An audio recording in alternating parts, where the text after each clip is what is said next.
Okay, I will call the meeting of the Wakefield Commission on Disabilities to order. Today is December 1st, Monday, December 1st at 7:01 p.m.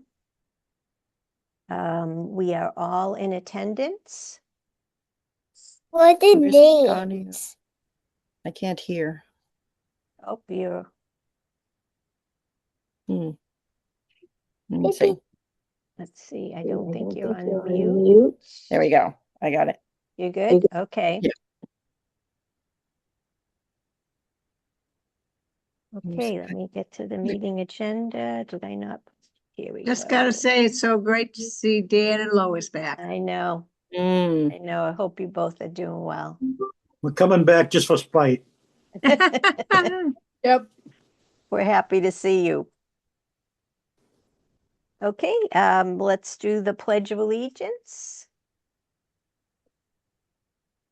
Oh, I got a view. I can't gallery.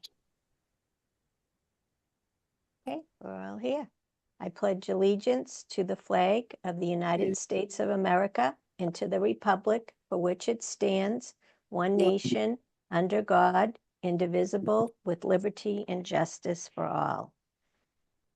Our mission is to address the needs and concerns of our disabled residents and provide their full participation in the activities and services of Wakefield.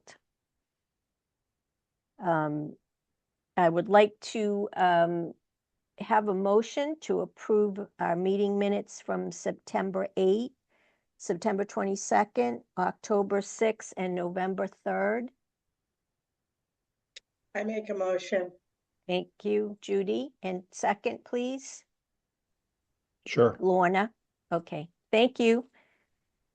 Lois, I don't know if you've had an opportunity to get any updates on the financial report. We spent a little bit of money on our disability game day, and that bill may not have been paid yet. So maybe when we come back the first of the year. Yeah, I don't think it has been taken out yet. Yeah, okay. When it falls on the first day of the Monday, the first of the month, it takes them usually this week before we get a report. Okay, yeah, and I know I submitted the invoice, but again, I don't, know what the town's process is, so we'll just keep an eye on that. Marie, and- before we move forward, did you want to do a roll call for the Zoom meeting? Sure. Let me, I have all in attendance, but Dan, Lois, Charles, Judy, Here. Lorna, Janice, Here. okay, Paul, Here. and Marie, I'm here. Okay, 100% attendance. Okay, we have, looks like somebody, member from the public, Dan Lieber, how are you? Muted, Dan. Yeah. So once I click the right buttons, I'm able to actually speak on here. So yes, thank you, Marie. It's a pleasure to be here. Part of the reason for joining the meeting today was for two purposes. One, to make sure that the commission was aware of the invitation that I'd extended through Bill Renault to have anyone from the commission who wants to see the new assistive listening system that I have recently deployed in Winchester. It's at a house of worship, but it's based on new technology. It works surprisingly well. So it's based on newer technologies than what has been typically used, based on what's called Auracast, and which has a faster processing time, less latency, and it can also be compatible with many newer hearing devices. So hearing aids and other things that a lot of people are just starting to get will be compatible with it. So it's the next generation. I have the system deployed. This one is from Williams AV, which is one of the dominant players in the market.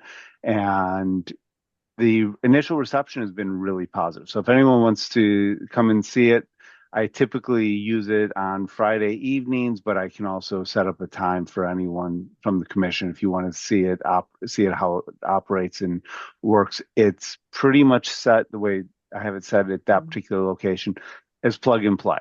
And anything that's going to go out through the auditory system for the speakers and so forth in the room, we have it paralleled. It also goes out through this system. And there's no capacity limits for how many devices can receive the signals, which is awesome. And surprisingly affordable. It also, and in that sense, it works very similar if you're familiar with a T-coil or a loop system, which is typically copper wires that are put underneath floors. So works under that concept, except it doesn't require anything to be installed into the building permanently that requires maintenance and other elements. It actually works off of a radio signal that gets sent from a regular transmitter. And that runs over Ethernet. So the same thing that computers operate on.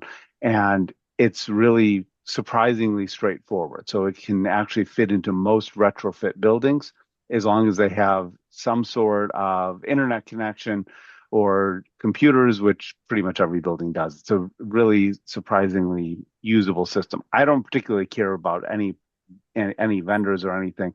I just think that it's an easy way to address the need. The second part of this compatible with T-coil? It is actually available. The receivers then translate it to T-coil. Okay. So it's a newer technology. T-coils are notoriously slow with latency. So Yeah. people who use T-coils sometimes understandably complain that they hear things with an echo or a reverb effect. And I think specs for the new high school, we're supposed to have 3 or 4 locations with T-coils. So I don't know if they've updated it or not. I would hope not, that they would not use T-coils, because quite frankly, T-coils are very rare in most hearing devices. They're not recommended by most audiologists, and I'm basing that on personal experience. It's not that they are not available, but it's pretty rare, and so people still then need receivers and other components to make it usable. And then if someone isn't physically in the room, they cannot receive the signal at all, and that leads you to capacity limits. You can't expand the system. If there's a break in the coil, the entire system tends to fail. So it is a very cool system when it works, but it's also very old technology. It's based on AM radio. And so if you're familiar with the invisible fence for dogs, it's similar type of technology. Again, works great until there's an issue. And the newer systems don't require any of the installation pieces. So there's a lot of advantages in that way. So I'm just throwing it out there because I know that the high school is supposed to have some components of it, but hasn't. I also learned very recently, and I think the commission was CC'd on the emails, that apparently the Galvin is supposed to already have systems in place. That was news to me because I've been asking the town for hearing assistance systems. I've got it documented since 2014 for town meeting and other things every year. And this is because I personally have a hearing disability and I've been requesting systems. And I learned last week that apparently it's built into the Galvin, but it's not deemed operative and no one seems to know where it is, how it works, or anything else. And that came in an email from Doug. I've also asked the schools since about 2011 for hearing assistance systems and been told that that's not actually going to be accommodated. And they, in fact, I had brought it maybe about 6 years ago when we had one of the town meetings at the field house, and they didn't have anything there at the time too. But I had brought up correct. And so it's a very real issue with the percentage of people that have hearing disabilities. It's a very real issue. All it takes is one person. I don't want to be the person who is the one complaining. I know in reality I have been You're one not of complaining, you're multiple. advocating. You're advocating, Well, Dan. that's where it started off as complaining. It has Yeah. turned into advocacy. And the advocacy has actually extended, and the email discussion that I CC'd the commission on also included mobility limitations. And I wanted to bring up the issue to the commission because the Galvin failed to accommodate someone with a mobility disability. They went to a concert, they couldn't get into the building.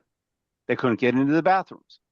The bathroom stall was literally locked by the staff. They couldn't use the bathroom. That's just not right. Now, I've been told those issues are going to be addressed. Great. That person contacted me because they know that I'm an advocate for a variety of different things, including various disability issues, and I've helped them with other components. So this is something that they contact me. I know the right people, so I'm reached out. I'm not trying to get any sort of reparations. I'm just trying to move things correctly going forward. And the Question, schools have Dan. said, and schools have said that they're going to do more checks. I have a question. The system that you're talking about, is it portable from building to building? So for example, if the town were able to fund this system, could it be moved as needed, or does it go with like that building only? It can be portable. These systems don't have to it and I'm hesitating a little bit because while the system itself is by definition portable, it's not big equipment. It doesn't permanently plug into different pieces. It's largely self-contained. It's not intended in most cases to be it's not intended to be plugged, unplugged, reset up in very often, but it can be done on an as needed basis. So if they were to have different systems, they could use them. And I would recommend that you have more than one just so that there's a backup in case one is non-functional for any reason. So yes, it is technically portable. It's not big equipment. The boxes themselves, there's two that control it. The base of them is like 8 inches wide by 2 inches high by about 10 inches deep. And it just plugs into the wall. And then the transmitter is about half that size. Do you have a concept of, thank you for this information. This is really, really helpful to hear. Do you have a concept of what a system costs? I mean, should we have many of these throughout the town? Is it affordable to Great purchase question. a bunch of these? The system, they're quite affordable in relative terms. So affordability is relative to what's budgeted, what's available, and what is deemed important. So in general, I would consider these systems affordable. So for the system that we just purchased, which was a controller, a transmitter, and 6 receivers with headsets and 3 additional loops. So that gets to what Dan was asking about the T-coils. So these are neck loops for T-coils. And that entire system, I don't remember what the invoice came to, but it was somewhere in the neighborhood of, I think, around $5,500 for that. And I consider that to be quite affordable for a system, given that it really doesn't require any other installation. There's no real labor required for installation or anything for Given it. the many millions that the school is costing, I won't say it's a drop in the bucket, but it's a drop and a half in the bucket. So It is. By the same token, that's only 6 receivers. The number of receivers is based upon the size of the room, and typically it's set at 4% of that, according to the AAB recommendations. And then 50% of that supplemental to also have T-coil compatibility, so to have the loops. So It depends upon what the capacity is. We set it on a capacity of 150 people. So that's where I came up with 6 units.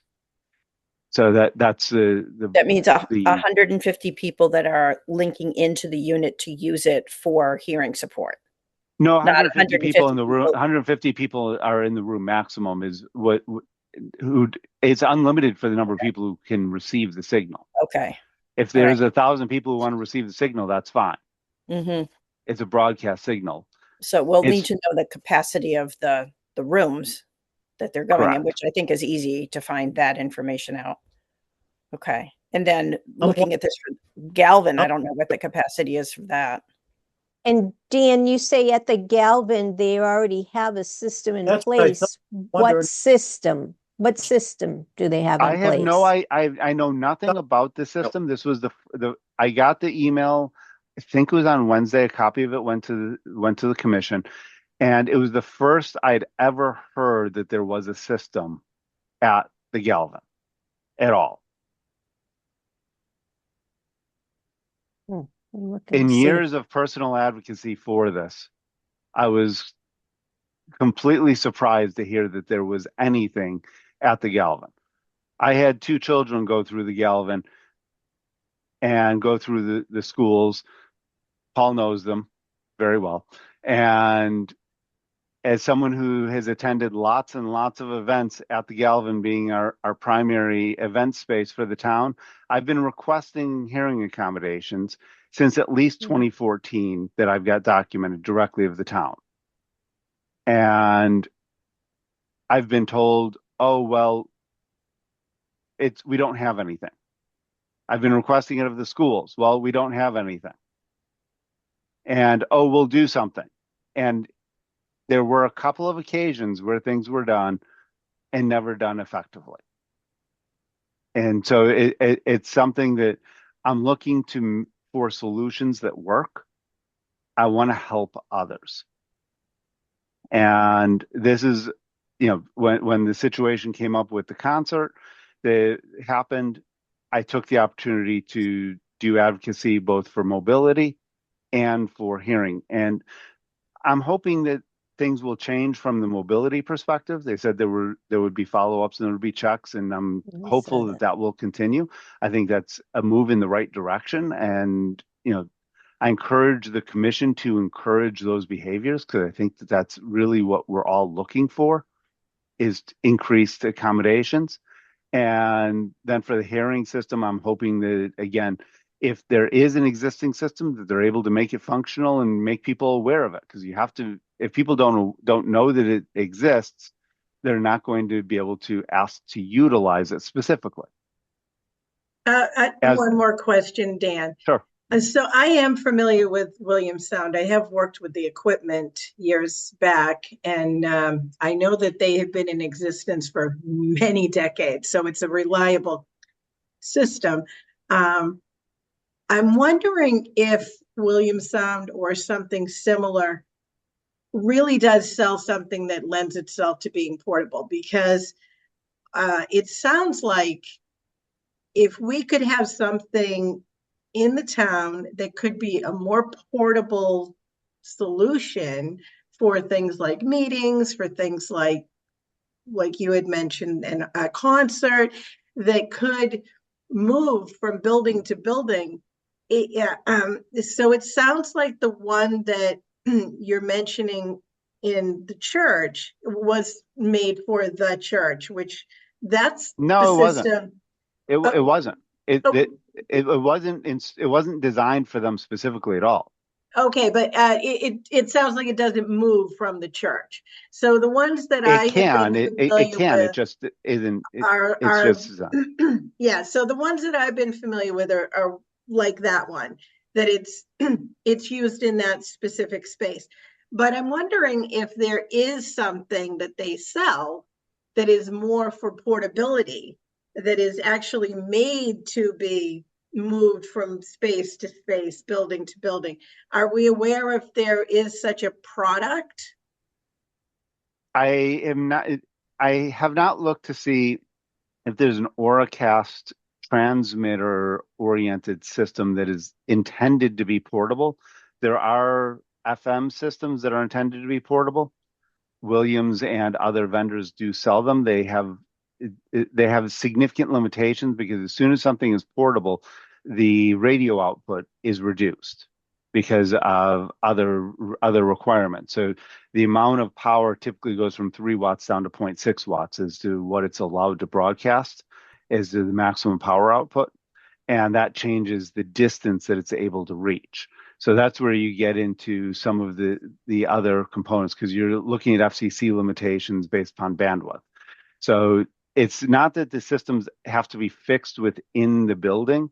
It's that you need someone to tune it for the space because you're going to have other types of auditory pieces. And if the town were to have a kit that was used with speakers and other things, they could certainly build this into one of those cases and it would not be a problem. So I do agree that it's something that can be done. Whether the town has the desire and for the desire to do that, I don't know. I know that it's not unique to Wakefield. Winchester is also looking at doing something similar. I'm working with them and have made a similar offer to them as that's where this location happens to be. So, and I've spent quite a bit of time in their municipal buildings as well. So it's just one of those things that it can be done.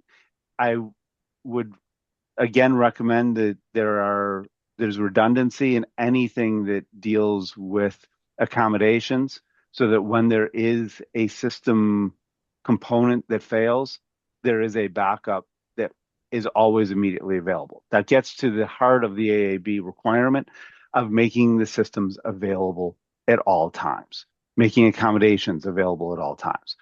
There's a door operator at the Galvin, one interior operator for one interior door.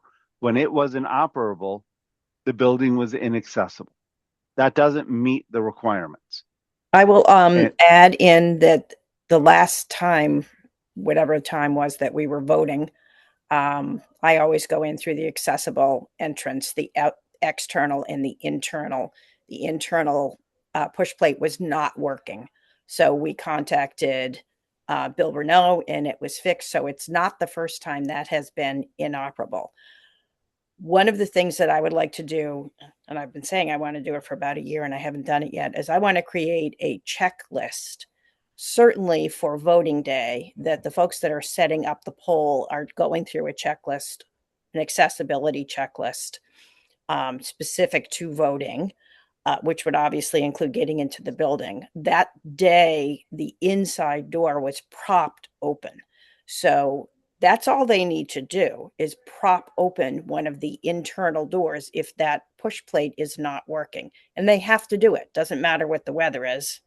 And if it's going to make it cold in the corridor, you have to prop open a door if that push plate is not working. And that's the simple, quick solution for that night. And then it has to be fixed as quickly as possible. But it's not the first time that it has failed. So there might be something wrong with that particular system and they might need to replace it. it could just be as simple as batteries too. Most of those plates are actually battery operated transmitters. So it depends on how the system is done, whether it's hardwired or whether it's done through transmitters or not. The exterior door was also being flaky; it was being inconsistent, and I reported that as well. So this is not a unusual situation. But I love the idea that you have, and any advocacy that the commission can do to advocate for all of the town facilities to do this, whether it's at the Galvin, whether it's at the new high school, whether it's at the existing high school for the next year or so, whether it's at the AmeriCal. The idea being that accessibility is something that is baked into the values and the expectations in so many different ways. And the commission is aware of the different needs of people. So the last thing that I just wanted to bring up it's particularly appropriate tonight, as we're getting ready for our very first snowstorm of the season. I don't know why you're smiling. I'm not, but it's just kidding. But as we're getting ready for our first snowstorm of the season, there is our snow and ice bylaw got updated in 2018 specifically to address accessibility. Enforcement has not kept up. And this is something where the enforcement mechanism is actually pretty unique in Wakefield that gives you two options for enforcement. And anything that the commission can do to encourage advocacy of enforcement would be very helpful. What I'm referring to is that for all properties that have commercial use, not residential properties, but commercial use, there is a requirement that pathways that are at least 36 inches wide are completely clear within 24 hours of the cessation of precipitation. 24 hours after the storm, it has to be fully accessible. That also includes all curb cuts and accessible ways to the property. I mentioned this as the DPW has dual responsibility for enforcement with the police. They have the ability to ticket offenders. And obviously education is better than trying to ticket someone. It's not about punishing them. It's about educating them so that they do the right thing. But when we have businesses, Main Street in particular, Main Street and North Ave are particularly bad, where the businesses will push the snowplow drifts up against the curbs. People who have mobility disabilities can't get over the curbs. They can't actually even necessarily egress their vehicle safely because it creates ice dams. So I'm mentioning it because this becomes a very real issue, especially with the curb cuts not being plowed. It's not the town's responsibility if there is a private owner that with a business on the corner. Every curb cut must be fully cleared. And that's something that I think just really blanketing the community with notifications that this is a requirement. This is why it's a requirement. It's not just for people who are in wheelchairs. It's for people who have strollers, people who have walkers, people who have any sort of mobility needs, which for those of us who have kids or athletic, that can be us if we're even temporarily on crutches or something like that. It can be a temporary need or a permanent one, but that's one that anything that can be done to help, I think, would be really beneficial. And where we have our first storm of the season, well, thankfully, we're not expecting much accumulation. I think it's a really good time to raise it as a reminder. When the DPW does plowing and they create a problem with this, which they do when they're plowing, they are not the ones who are solely responsible for cleaning it up. This would be So the that owner, not the business, but the property owner. it's the property They- owner that actually is responsible for making sure that it's done. They can assign it to the business as they so choose, but it is actually the property owner who would get ticketed.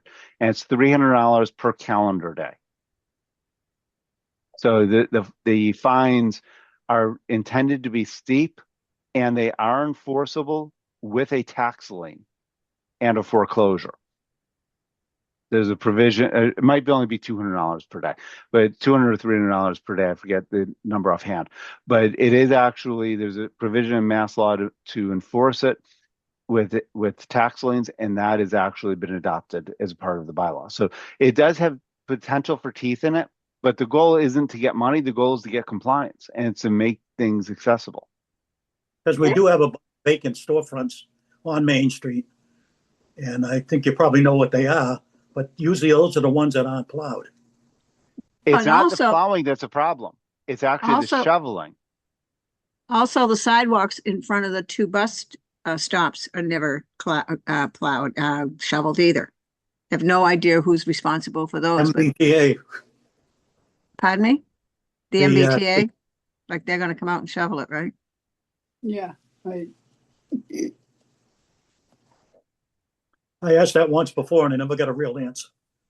Hmm. I'm not sure who actually owns that property. That may be municipal property that has a lease on it, in which case the town would be potentially responsible for it.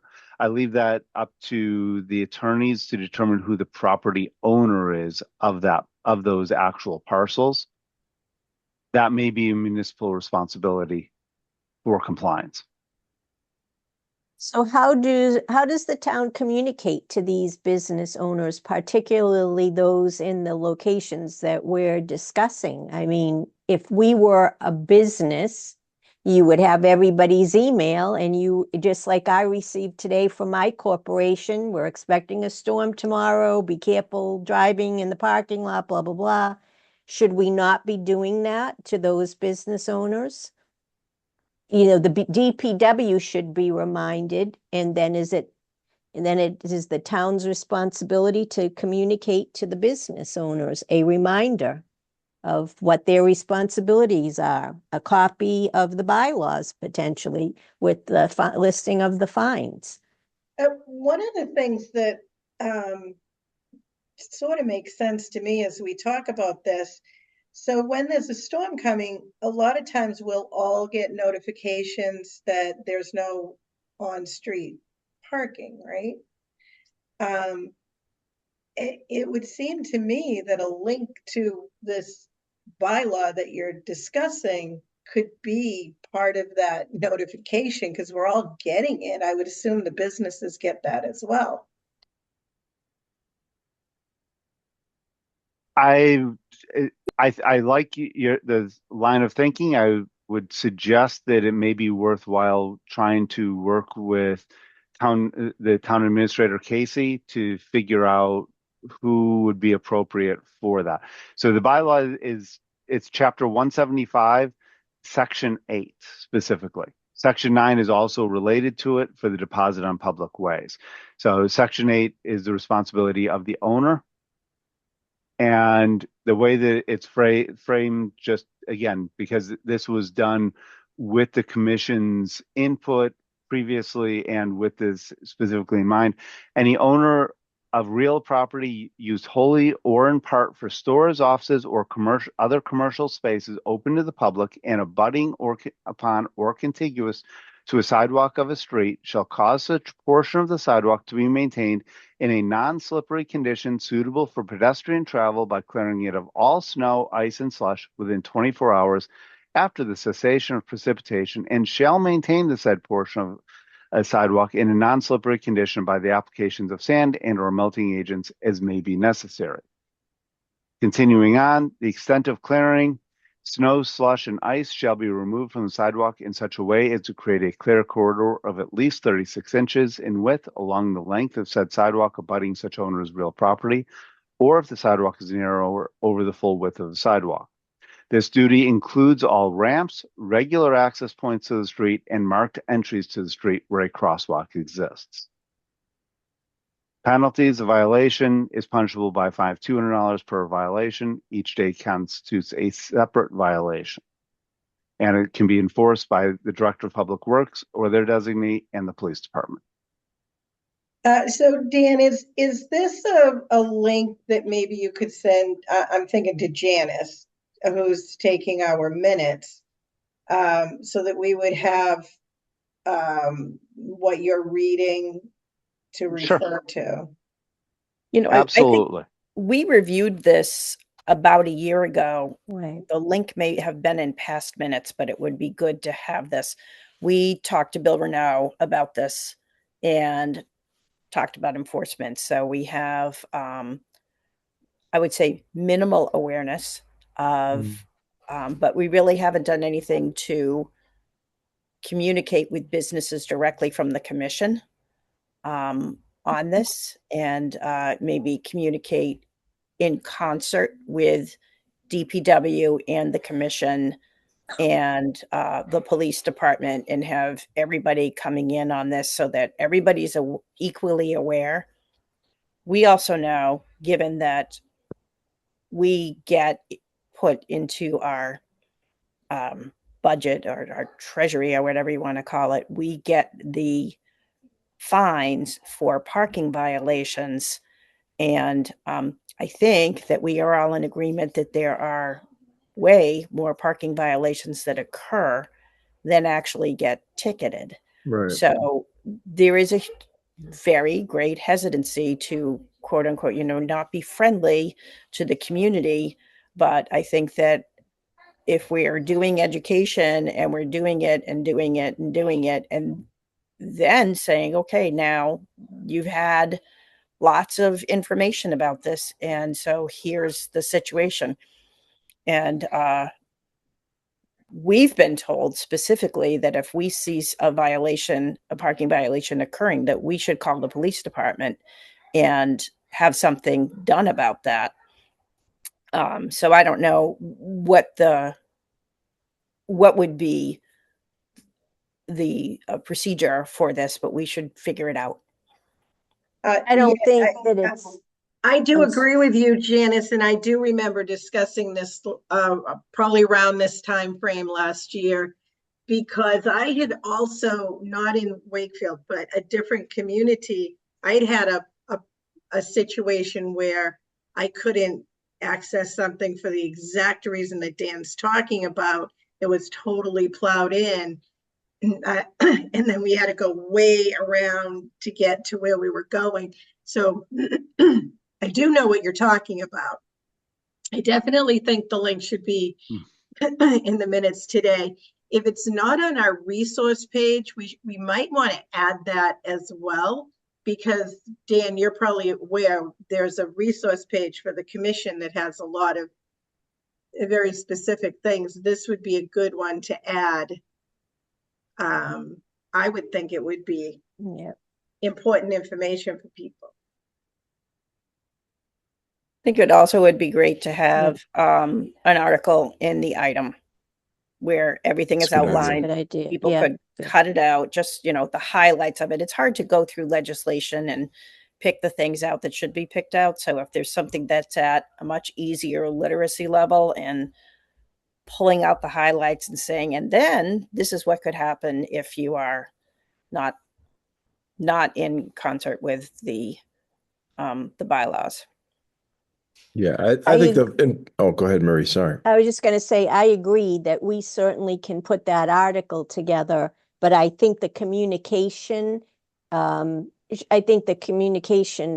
the, other than in the item from the town, should come from the town or Bill, all right?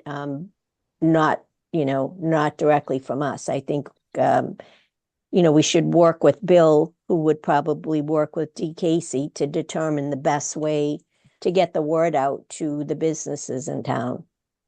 But I definitely agree that they should, at the beginning of the season, they should be notified. And if we need to do a reminder a couple of months in, then that's what they need to do. Maybe a reminder to the MBTA also about the two major bus stops in Wakefield, which I'd say would be farmland and farmland across the street. And that's never plowed. It's always icy. And we got a commuter rail station that's inaccessible also for years. We used to have two bus routes. We now only have one. Yet the problem is we're allowed to spend $711,000 a year to the MBTA to have the privilege of having that commuter rail and bus stop. We need to find out who's responsible for clearing that for sure. Paul, you were going to say something. I'm sorry to interrupt you. No, that's okay. No, I mean, I think it's unfortunate, but I think it's really the enforcement that gets action, right? I think for everybody in town seems to be pretty good about moving their cars when the state of emergency is declared, and it's because they know they're going to get fined. And I don't think that the majority of people would be doing it to be good citizens were it not for the way that the fines are given so vigilantly, right? I mean, they're really aggressive about ticketing cars for safety reasons when the snow plows have to get through. And I think if the enforcement were even a fraction of what's done with the cars, we would start to see some of the commercial interests clear out the curb cuts and do a good job with their walkways. It's just one of those things. So I think everybody here is in agreement with raising attention to the matter. Like I'm a big believer in give a couple of warnings and then, do something with teeth. So I don't know how we can get the police department to enforce this more. I was disappointed when I joined the commission to hear how few violations have been given for violations of handicap parking spots. I was naively thought that that was something that was done aggressively, and that we'd have a lot of money on the commission as a result of how often the fines are doled out, and it's unfortunate that's not the case, but that's what speaks the most. That's what will get the curb cutouts plowed and the sidewalks plowed, as if people are really afraid that they're going to get ticketed in the same way that the vehicles are if they're not moved when there's a state of emergency declared. So, happy to reach out to the police department and give them reminders of this kind of thing and state the bylaws that Dan just gave us. Happy to do whatever I can to help, but at the end of the day, they're the ones that are responsible for enforcing. Although it's interesting to learn from Dan that the DPW is capable of enforcing along with the police department. That's interesting because maybe it helps them. If they're viewed as the bad guys for not uh, having sidewalks cleared, one way to get the commercial industry's interest to do it and to not have DPW falsely accused of it is to help the police with the enforcement of that stuff. Anyway, just going on a little bit of a tangent, but I do think ultimately it's the enforcement of that stuff that's going to drive it. Bill wasn't able to be on the call tonight. This would have been a good conversation for him to be a part of, but I will send him an email and let him know about this discussion so that we can continue it with him to come up with a plan. That would be great. If he could actually listen to the meeting, Yeah, I'll suggest that would be yeah. great.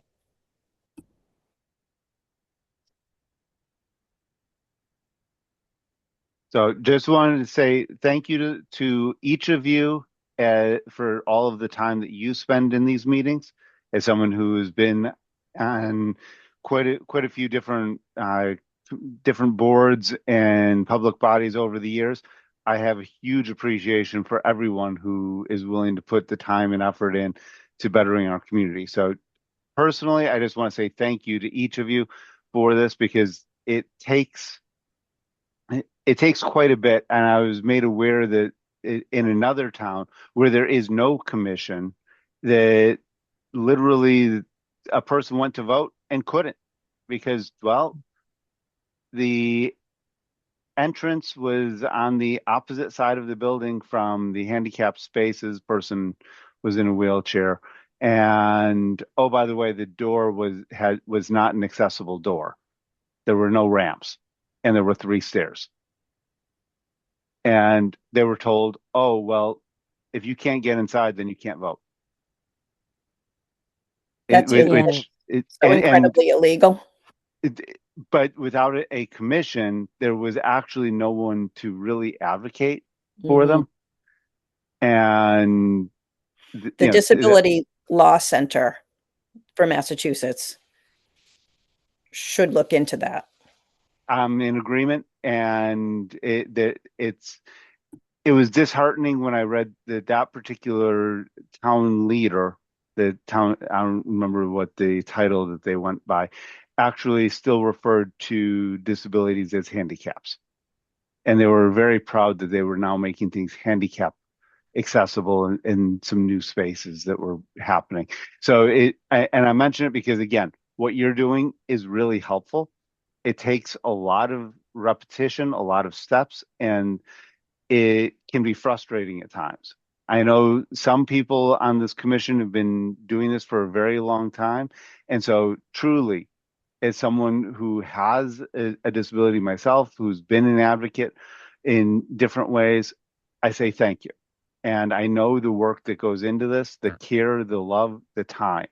And each of you are really doing a lot to help, because every communication, whether it's reaching out to the DPW, reaching out to the police, reaching out to the town administrator, reaching out to the Chamber of Commerce, reaching out to the various places to help with the education and the promotion of respect, it creates a better place for us to live. And that is a community that we want to be a part of. So truly, thank you. So one to say We have an one really opening. appreciate. We have an opening on the commission. I just want to throw that out there. Just want to say. I tried to get them before. Dan, If I you would know be of somebody, interested in going to Winchester. I just can't give you a date of what I can do that at right now. Okay, feel free to be in touch with me by email. I did send an email with the link to the commission address. You're welcome to distribute it. Send me an email and let me know. Typically, Friday evenings is when the whole system is in active use, but there are other events as well. And I mentioned that because again, I'm willing to go there anytime that I'm available, and I have access to the space. I just know that to be a part of it when you can actually hear it really in use is when it becomes the aha moment for most people. Oh, this is how it works. You know, if someone happens to have Auracast hearing aids, literally they just go onto their phone and say, oh, I want to connect up to that stream, and voila, it works. If they don't yet have those, very few hearing aids are currently Auracast enabled. There are a lot are available, but it's possible they just haven't turned the software on. We have the receivers and it works really well. So just throwing that out there. And for those who have T coils, again, have the loops and so forth, so you can hear what it does, how it works. And I've been impressed, and I'm not advocating for that specific vendor or system. I don't particularly care. I just like the idea that the technology and the solutions are there to really be enablers. And that's really helpful. It took a lot of years to get to the point where we have the closed captioning. Do you know if they've already installed a T-coil at the new high school? I do not. Yeah, because if they haven't, this is something they should look into. It might be cheaper than what the T-coil would be. Because I believe the T-coil was an antenna that's in the roof. No. T-coil goes underneath the floor. Oh. And it has to be installed in every room. To put things into perspective, any room that a person who's hearing disabled might be in, by law, must have a hearing assistance system, which would, in a high school, could be any classroom. Any room, right? Right.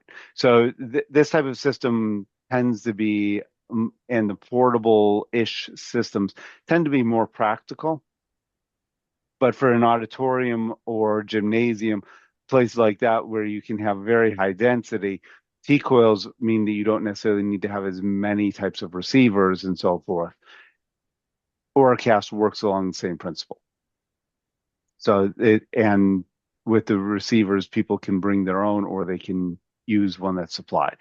So that's where the idea is the same. It's just without the heavy installation burden. But I think it's a great idea. If the commission were to reach out to the permanent building committee, they will know whether it has actually been installed or not. So the permanent building committee in left field, which is the owner's project manager, would absolutely know that particular piece. And I'll leave that to the commission to do that advocacy, because I think that, again, that's the right place as opposed to me as an individual getting in the middle of multiple projects. Yeah, I Well, thought we they had, installed it in the gym, the auditorium, in the library or media center at the new school. But we'll see. yeah, we did meet with the vocational school before they started construction, but we really have not had a conversation with the folks from the high school. we had one meeting because they Yeah. walked us through the disability Oh. entrances and the parking situation. So, in the elevator situation, and talked to us about the different learning situations that would be available for students with disabilities. So they did one meeting with us, but we didn't meet specifically about this issue. We haven't. Accessibility per se, yeah. Yeah, we didn't talk about the hearing access, but we should. We'll find out. So I can reach out to the permanent building committee and ask what they know at this point in time. And I would encourage, just as someone who uses the various spaces, to remind them that the high school is a general purpose building because they do rent it out. So therefore, the town is required to make it fully accessible at all times. It's not just for students. It's not just for that. The intention is to actually make it available for town use as well. So I'm in advocacy for any form of addressable disability. So that would be anything from mobility, hearing, auditory, visual, etc. So there are a variety of different things, and encourage you to meet with them and go over those. So hopefully that helps. Again, thank you. Thanks, Dan. It was good to Thanks. see you. Thank Thank you. you for coming. Thank you. Thank you. Thank you.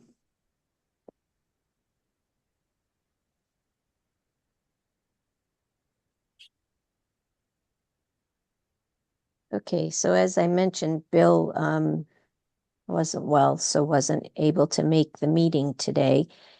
So the next topic on the agenda is the debriefing of the Disabilities Game Day.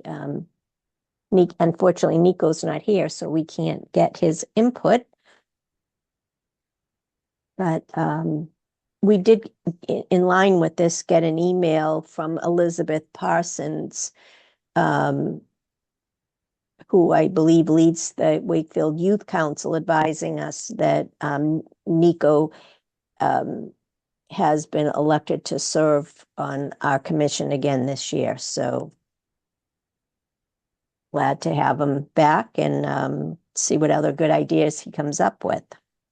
Does anybody want to comment on the game day? Yeah, I will. That's cool. Sure. I thought it was great. I thought that everybody here, I was impressed with what each commission member brought to the table. I was impressed by the room.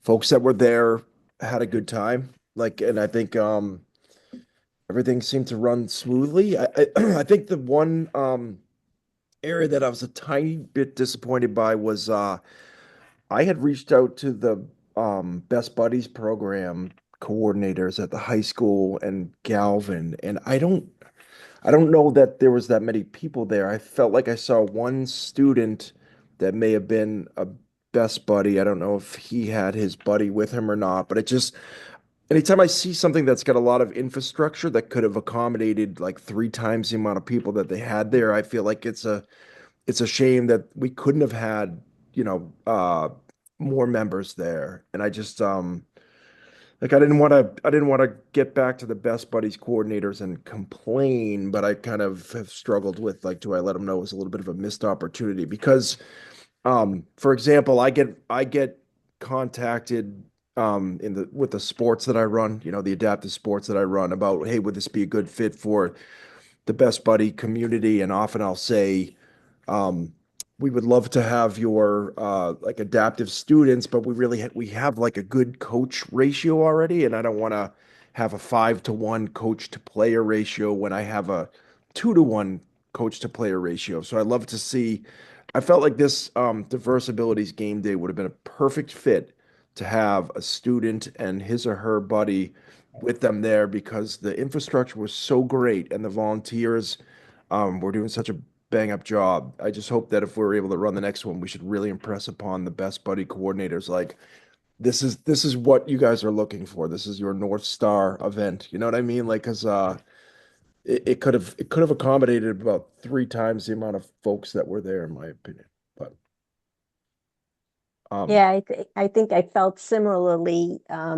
There were so few opportunities, and this was an opportunity that presented itself that really wasn't taken advantage of. yeah.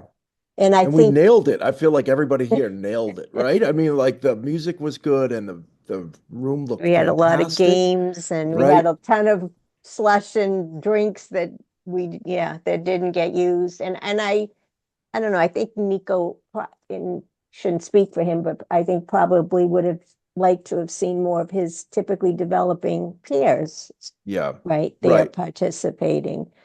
And the marketing's tough, especially for like a young Yes. man, you know what I mean? So it's not my greatest strength either. I like building the infrastructure and I like I like participating in the things once there, but I think, to really push people, especially like I said, maybe the best buddies coordinators, if I could impress upon them, like this could be the event of the year for your students and their buddies. So just something to think about next time. Maybe I'll commit to doing a better job of marketing myself. I did send it out to my um soccer community, but so it might have been out of sight, out of mind, just because we had wrapped up our season at maybe a week earlier or so. So anyway. And part of it is many of these kids can't get there on their own, right? So they're at the mercy of parents who have a million things going on, and that just didn't make it to the top of the list that weekend. So Definitely still success. I don't want to seem like a Mhm. naysayer about it. That's just an opportunity to grow, I think. Maybe we should take advantage of that room as often as we can if it's available to us, because I was really impressed by it. yeah, and I'm sure the Boys and Girls Club would love it to be used too, because they put a lot of time and effort in setting up that space. Yeah. And we left it spotless afterwards. I did drop a Lego thing that Lorna saw, but I think that was the only thing. Otherwise, we left it just in the same condition we found it. Yeah. I will also add that I think that the space was a great place. And I think if we'd been upstairs in that giant room, it would have echoed, and it wouldn't have felt as cozy. Right, we would I have been think it would have lost. been, yeah, I think we would have been lost in that room. So I think that the space was a great place. I'm also wondering if the age group that we were really looking to reach could be expanded, maybe. I think that we were looking at a group that really the youth council is connected to. So think about for future events if we decide we want to do something like what was done. I'm thinking about a year ago. They did it at St. Joe's, and they had a dance night. I think they had about 80 people in attendance. And and also, if somebody wants to coordinate something like that, can we help coordinate something like that? If another group wants to do something, can we participate and offer to be chaperones and offer to jump in and help with the moving and even the refreshments like we did? I really liked having the refreshments. I thought that was great. And I like that that's how we use some of the commission's funds. I think that was a really good thing to do. I think the event you're talking about was something the chamber had sponsored. Yes, right? it was So for $100. New members of the chamber. I read the article again the other day because I was going through things, and new members of the Chamber of Commerce can get $100 to do an event. And I'm totally forgetting the name of the woman who did it. I remember her son was in my son's class. And there were 80 people in attendance at the event, which was, I think that was a nice group of folks. So maybe reach out. I'd be willing to reach out to her and say, got anything going? Because we'd be happy to help. So And that I think, and so I think she then reached out to maybe Communitas, right? Which yes, is one she of did the it with non, Unitas. right? And so Communitas typically often hosts events like that. Like they just had a hoedown for Hmm. around Halloween time. It's a different population That's true. right? Yep. It's Yep. and so yeah, that population of those with intellectual disabilities, they're up for a party anytime, right? And it's a lot easier to get them to congregate, I think, than it is, our typically developing high schoolers who, have a lot of other opportunities. But I can speak on behalf of my son, who would love to go to an event like that with a group of his typically developing peers that that's something that he would really love. So that's the hard part.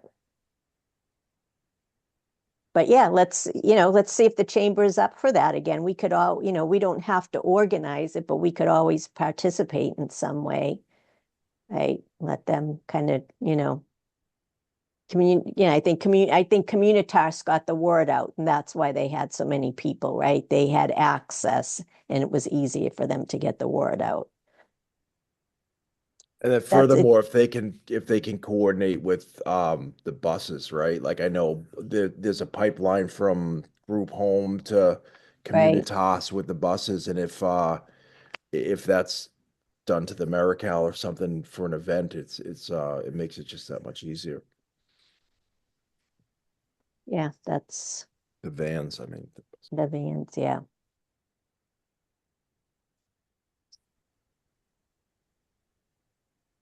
Okay, so Lorna had sent out the accessibility design. I've forgotten the gentleman's name.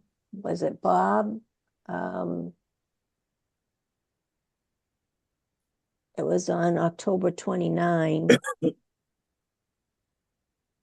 And I know that, and I don't know, maybe we want to wait until Bill is on the call so that, we can ask our questions. This is the plan for the lower common around the bandstand.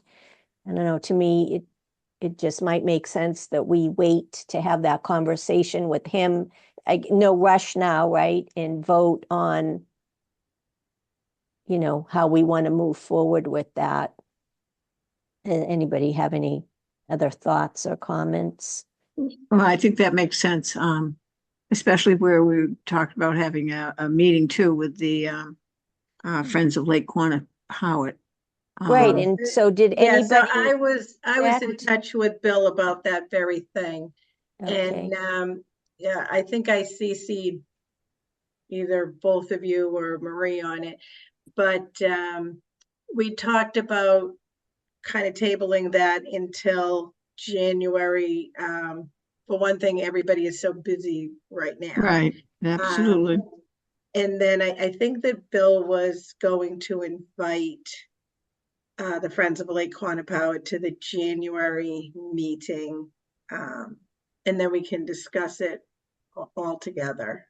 That kind of made sense to me. yeah. Yep. Yeah, there was sort of a miscommunication, I think, regarding what you all discussed at our last meeting, and maybe what Bill thought was going to happen. But I agree. I think we should have them to our January meeting. That'd be great. And he is going to, or already has sent the schematic drawing to them in advance so that we're not giving them the information fresh when they Yeah, come to the meeting. They will have time to have looked at it and maybe talked amongst themselves. And then we should be prepared to talk about why we want to do this and why we think this is really quite an essential thing for the town of Wakefield. Given that the gazebo is our, what do you call it? It's our on our seal. It is the symbol of Wakefield that is used throughout the town. It's on our flag. It's on everything. Maybe we should make it accessible. And it still isn't going to make the gazebo itself accessible. It just is, can you get to the events at the gazebo? So I think it's a real, for me, it's a very strong priority for work and allocating funds. So I think we can. Do you know if Bill was going to take care of actually inviting them, or is this supposed to come from the commission inviting them? I believe Bill had the contact and was planning to do that. So if you want, I'll touch base with him next week and ask him to invite to the January meeting. Yeah, and send them so that we'd have blueprint. some a definite commitment that they would be coming, so that they would be on the agenda. Yeah, and make sure that we're asking him to please make sure that we could ask him to send the schematic of what it Yeah. is that we're looking at this point, the most recent one. So my immediate, I don't know what Bill was going to do with that, but my immediate thought is that everything should take place at the open meeting. If he wants to, share his screen at the January meeting so that everybody can see it, Mhm. and then we can visit it again in February. Right. It's not a huge rush. That's a good point. Personally, I really think that everything to do with this should be at the open meeting. I agree. I forgot about that. So that's my opinion, that things shouldn't be sent around individually. I think that in January, we should all look at this again, even to refresh our own Oh, memories. absolutely. At the January meeting, we can get whatever feedback there is, and then we can pick it up at the February meeting for anybody who has more discussion. This isn't something that we're going to be doing quickly. Personally, I think this should be our focus for 2026, that this would be, in my opinion, the top priority. And it's going to take months to discuss it and hear feedback. And Change the so, design exactly. potentially. Yep. And things could change and things could update, and people might have great ideas, and who knows. All right, so why don't I contact Bill? If he's not feeling well today, maybe at some point next week, but Yeah. I'll ask that they be invited to January, and that we will review the plan at the January meeting, and then we will continue discussion for the February meeting. How does that sound? I think it might Yes. also be wise to get a hold of the Historical Commission and check with them also. That's a great idea. So, why don't we invite both? Right. Right? So that everyone's hearing it for the first time at the same time. I like that idea. Yeah. So our January meeting is the 5th, Monday, the 5th. Mhm. Dan, then do the- you want to reach out to Historical Commission, or do you want that to come from Bill? How do you want to do that? Basically come from Bill. I'm on the Historical Okay. Commission myself, but Okay. myself, I'm also on this, so I don't want a conflict of interest. Right. Yeah. Okay. All right, so the meeting's going to be Monday, January 5th at 7. Right. And then the Right. February would be Monday, February 2nd. Okay. And I think all of this, once we make any decision, has to go in front of the town council The anyway. town council. Right. Yeah. Yeah, that's why this is going to be months to, Structures and Benches Committee, I guess also, so they have to give like 30 days notice saying what And it they're, would hold a lot more weight if there's 3 separate committees having spoken, agreed, hashed it out, and are now coming together to the town council. I agree with that, Marie. I think that if I were a town council member, I would ask, so have you spoken to blank, Right. and have you spoken to blank? Exactly. So the answer to Is those are there yes, anyone and yes. else that you think we should, would have a vested interest other than Friends of and Historical? DPW. Yeah, so I said the DPW is the parks underneath the DPW. Mhm. I think Bill will know who should be kept in the loop and how. So let's we'll quiz him. I think like Lorna said, the DPW and probably Dennis Fazio. Yeah, that's what I'm thinking too.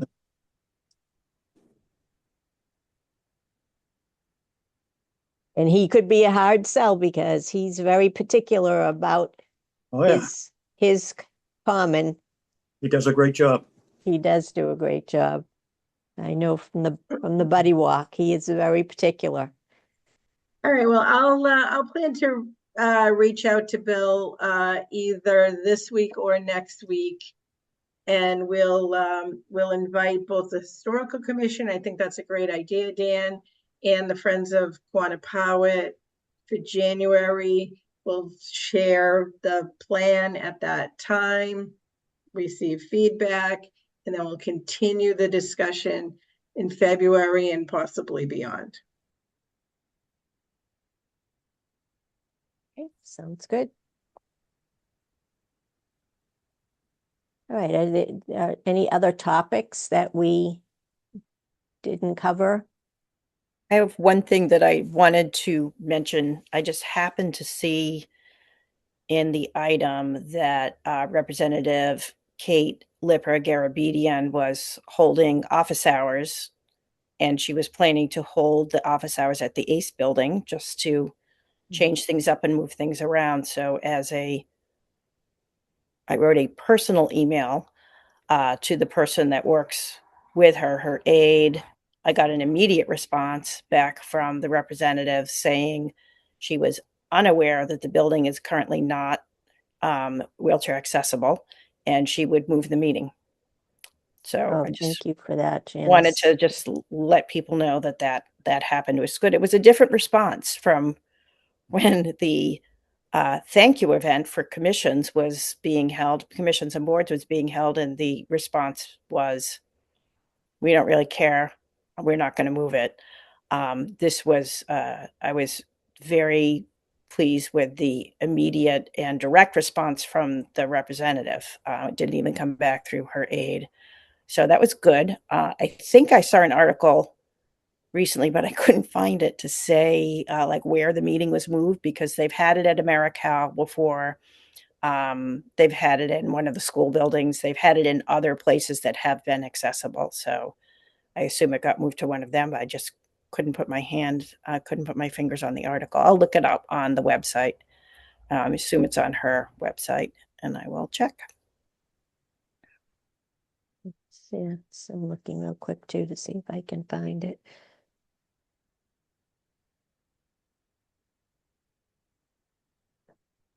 Let's see it.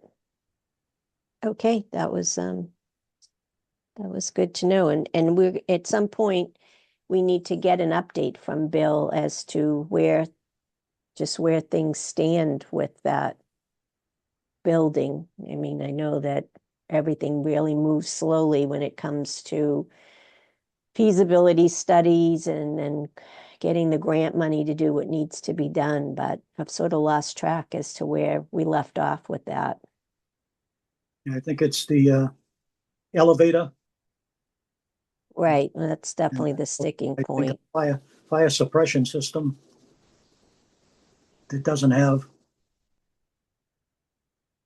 Well, I don't, Mike Sullivan didn't seem to be so concerned about fire, but I guess that he's assuming that they're managing the number of people that are in there. Hopefully that is the case. So, and what's happening with the construction? Because there was some kind of a right of way in the back that was going to potentially be used to make the back accessible, but So the question that came up at the last meeting was whether or not the building is being sold. And what Bill said is that when the building is sold, that they will be negotiating that right of way, which I feel like it's sort of perhaps a non-negotiable negotiation, that we will have the right of way to the back, the side and into the back of the building. There will not be a parking space associated with that in the parking lot, because I think the parking lot all will belong to whoever is the owner. Or but didn't the bank sell that?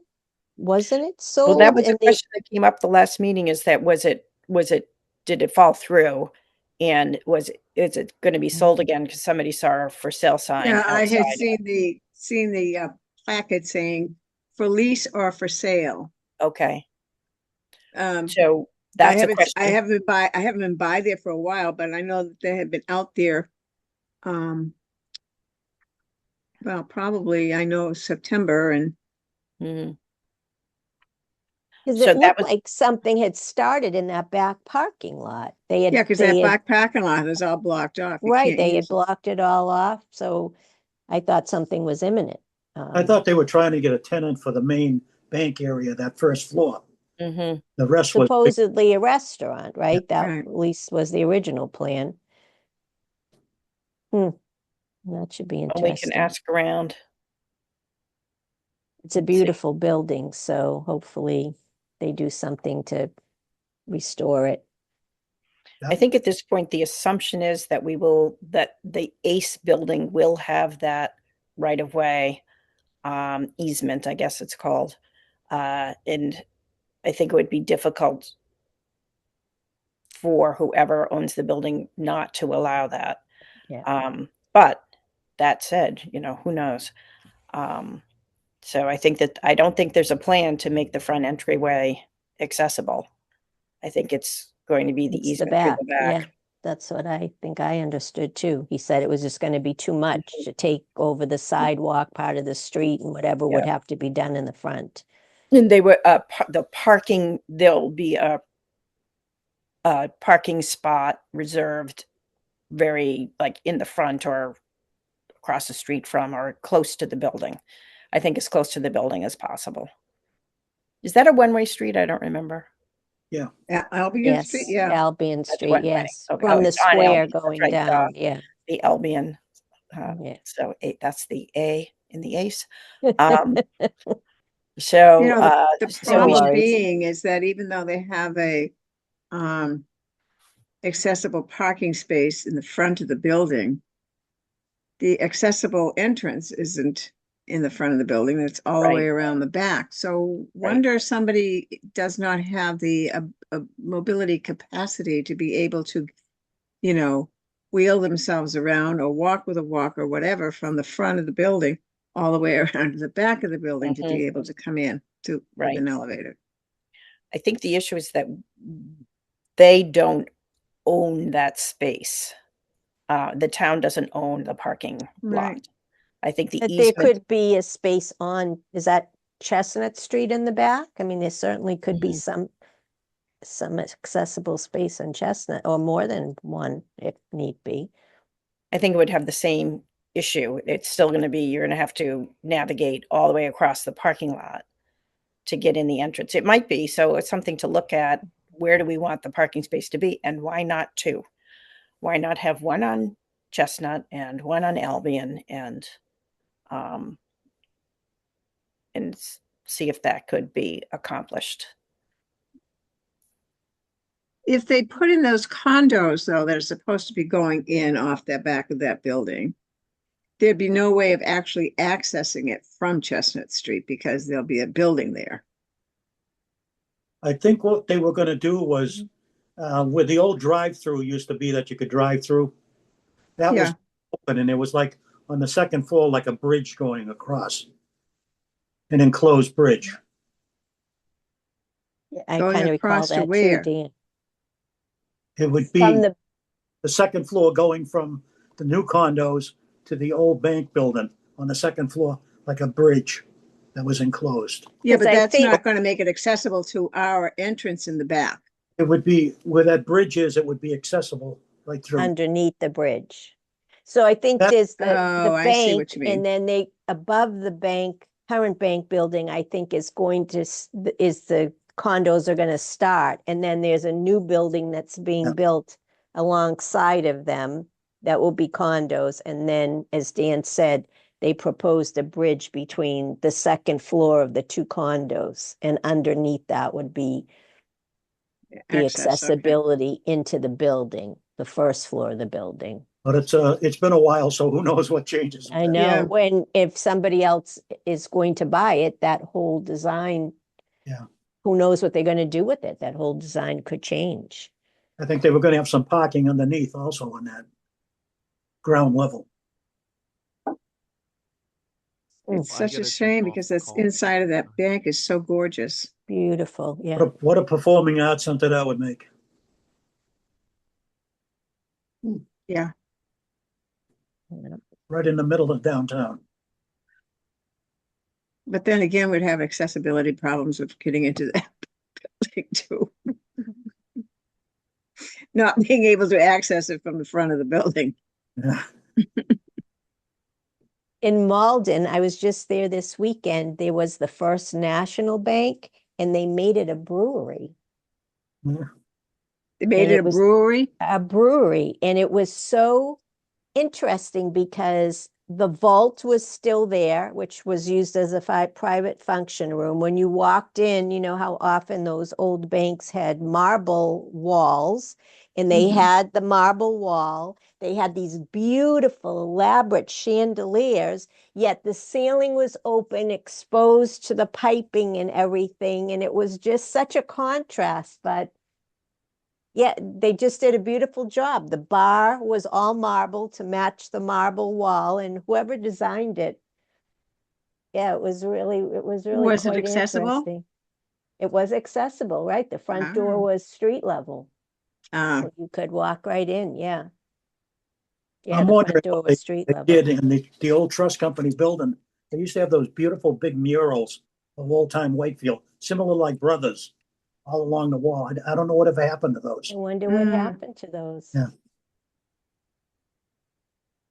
Mm. If they could create something like what the library did, because the library certainly has many front steps that still exist, but they created a beautiful accessible entrance on the side, Entrance. which on is the side, yeah. probably used by more people than the front entrance. And it's not sort of like it's just this little dinky thing around the side. It's a very welcoming entrance and fully accessible. So Believe it I or don't not, know. and the trust company was handicap accessible only because of Lois's mother made them have that entrance on the back corner. Used to go in through there, and that made it handicap accessible. It was, So was where's that entrance now? it's still there, as far as I know, right? I think so. Yeah.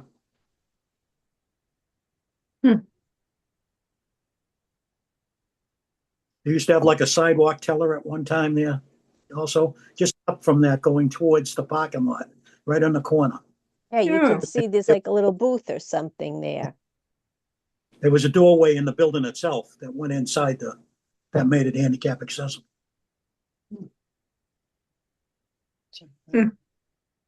Well, let's see, maybe the new owner has some ideas that no one's thought of yet.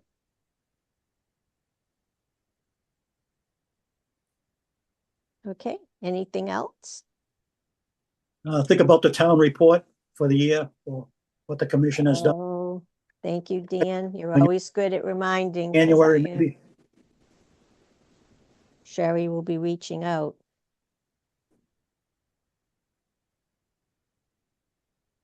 Right, I will do that. Go through our meeting minutes.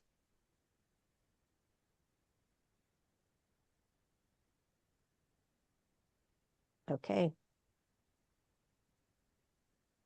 Okay, so if there is nothing else, would someone make a motion to adjourn the meeting? I'll make a motion to adjourn the meeting.